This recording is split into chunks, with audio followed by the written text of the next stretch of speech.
Ce qui nous réunit ici, c'est juste que nous avons bénéficié, comme nous avons l'habitude de le bénéficier depuis l'année dernière.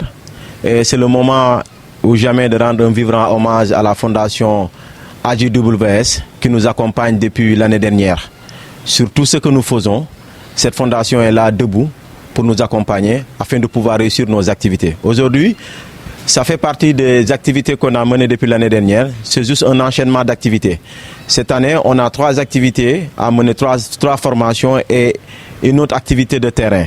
Cette fois-ci, nous avons démarré par ce que l'on appelle le leadership, un module sur le leadership et le développement personnel. Ce module vient encore réveiller les capacités réellement qui sommeillent en chaque individu, qui sommeillent en ces jeunes-là que nous avons invités.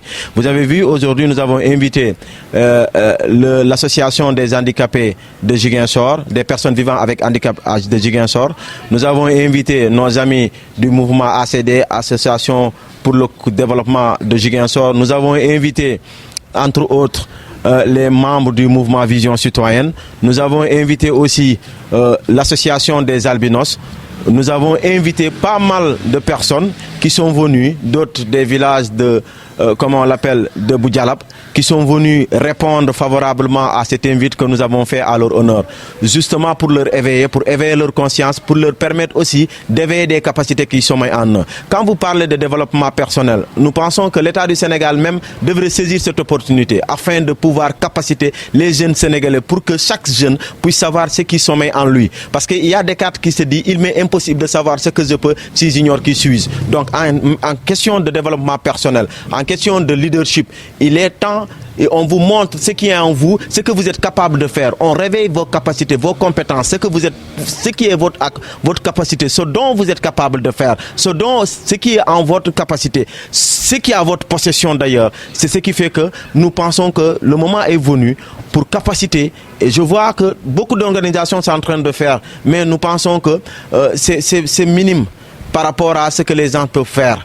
Il faut capaciter les jeunes Sénégalais, capaciter les jeunes Africains pour qu'ils sachent qu'ils sont capables de faire ce que les Occidentaux font. Ils sont capables de faire au-delà même ce que les Occidentaux font. Parce qu'à un moment donné, c'est comme si la jeunesse africaine, la jeunesse sénégalaise se sous-estime. Elle ne sait même pas ce qu'elle est capable de faire. C'est l'occasion pour ces jeunes-là qui vont bénéficier de cette formation, de savoir ce qui est en eux et de pouvoir l'étaler et de pouvoir faire de telle sorte que le Sénégal puisse savoir qu'il a des talents qui dorment. Et ces talents-là ne sont rien d'autre que sa jeunesse. Quand on parle de l'employabilité des jeunes, si un jeune ne sait pas ce qu'il est capable de faire, si un jeune ne sait pas ce qui est en lui, la connaissance personnelle, la connaissance en soi, il ne pourra pas entreprendre, vous le savez pertinemment. Donc pour pouvoir entreprendre, nous pensons que le premier module à faire, le premier module à dispenser, c'est de permettre aux jeunes d'être capacités en leadership, mais d'être capacités aussi en développement personnel. De là, ils sauront ce qui est réellement à leur capacité, ce qu'ils peuvent faire. Mais donner des financements à des jeunes sans pouvoir leur capacité, je pense que c'est vraiment vendre de la poussière. Mais bien sûr, parce que d'autant plus que ces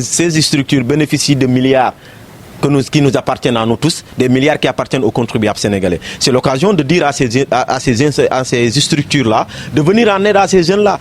On donne de l'argent comme ça à des jeunes, banalement comme ça. Un jeune qui n'a jamais bénéficié d'1 million, vous lui donnez 3 millions. Mais qu'est-ce que vous pensez? La nuit, il va dans une boîte ou autre chose pour acheter, se faire des poulets, manger, pensant que l'argent là, bon, ça va revenir. Alors que tel n'est pas le cas. C'est pour cela, malheureusement, vous avez vu que les politiques d'emploi des jeunes dans ce pays ont quasiment toutes échoué. Parce que les jeunes ne sont pas réellement capacités. On leur donne de l'argent comme ça et puis c'est fini. Nous pensons que ces structures-là devraient au minimum faire capaciter les jeunes aussi bien en développement personnel, aussi bien en leadership, aussi bien en entrepreneuriat. C'est pour que ces jeunes-là qui bénéficient de ces fonds puissent savoir que c'est des fonds qui appartiennent aux Sénégalais et c'est des fonds qui sont remboursables. Et de là, ils vont mettre l'énergie nécessaire parce qu'ils ont déjà été capacités.